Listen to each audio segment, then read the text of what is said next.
መጽሐፈ ዕዝራ ምዕራፍ 4 የይሁዳና የብንያም ጠላቶች ምርኮኞች ለእስራኤል አምላክ ለእግዚአብሔር መቅደስ እንደሰሩ ሰሙ።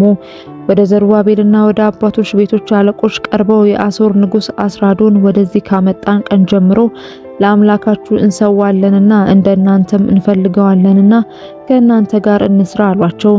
ዘሩባቤልና ኢያሱም የቀሩትም የእስራኤል አባቶች ቤቶች አለቆች የአምላካችንን ቤት መስራት ለእኛና ለእናንተ አይደለም፣ እኛ ለብቻችን ግን የፋርስ ንጉሥ ቂሮስ እንዳዘዘን ለእስራኤል አምላክ ለእግዚአብሔር ቤት እንሰራለን አሏቸው።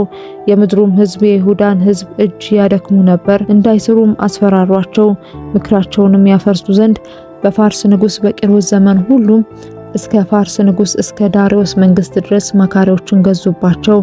በአርጤክስስም መንግስት በመንግስቱም በመጀመሪያ ዘመን በይሁዳና በኢየሩሳሌም በሚኖሩት ላይ የክስ ነገር ጻፈ። በአርጤክስስም ዘመን ቢሽላም፣ ሚትሪዳጡ፣ ጣብኤል ተባባሪዎቹም ለፋርስ ንጉሥ ለአርጤክስስ ጻፈ። ደብዳቤውን በሶሪያ ፊደልና በሶሪያ ቋንቋ ተጽፎ ነበር። አዛዡ ሬሁም ጸሐፊውም ሲምሳይ በኢየሩሳሌም ላይ ለንጉሱ ለአርጤክስስ እንዲህ የሚል ደብዳቤ ጻፉ።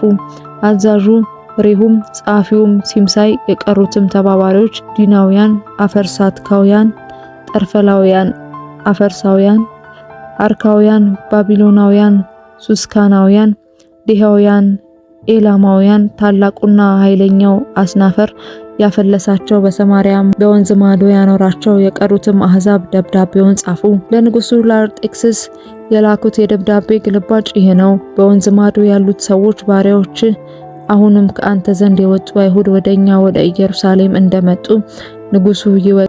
መጸኛይቱንና እጅግም የከፋችቱን ከተማ ይሰራሉ፣ ቅጥሯንም ያድሳሉ፣ መሰረቷንም ጠገኑ።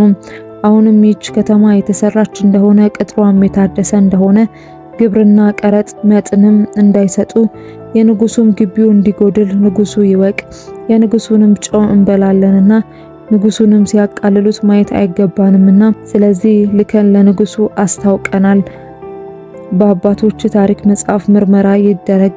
በዚያም በታሪክ መጽሐፍ ይህች ከተማ መጸኛ እንደሆነች ነገስታትን አውራጃዎችንም እንደጎዳች ከጥንቱም ሽፍትነት በእርሷ እንደተጀመረ ታውቃለህም። ስለዚህም ይህች ከተማ ፈርሳ ነበር። ይህችም ከተማ የተሰራች እንደሆነ ቅጥሯም የታደሰ እንደሆነ በወንዝ ማዶ ክፍል እንደሌለ ለንጉሱ እናስታውቃለን። ንጉሱም ለአዛዡ ለሬሁም ለጻፊውም ለሲምሳይ በሰማርያና በወንዝ ማዶም ለተቀመጡ ለቀሩት ተባባሪዎቻቸው እንዲህም የሚለውን መልስ ላከ። ሰላም። አሁንም ወደኛ የላካችሁት ደብዳቤ በፊቴ ተተርጉሞ ተነበበ። እኔም አዝዣለሁ፣ ተመረመረም። ይህችም ከተማ ከጥንት ጀምራ በነገስታት ላይ አመፀኛ እንደነበረች በእርሷም አመፅና ሽፍትነት እንደተደረገ ተገኘ። በኢየሩሳሌምም እጅግ ኃያላን ነገስታት ነበሩ። በወንዝ ማዶ ያለውን አገር ሁሉ ይገዙ ነበር። ግብርንና ቀረጥን መጥንንም ይቀበሉ ነበር። አሁንም እነዚህ ሰዎች ስራውን እንዲተዉ እኔም እስካዘዝ ድረስ ይህች ከተማ እንዳትሰራ ትእዛዝ ስጡ። ቸልም እንዳትሉ ተጠንቀቁ።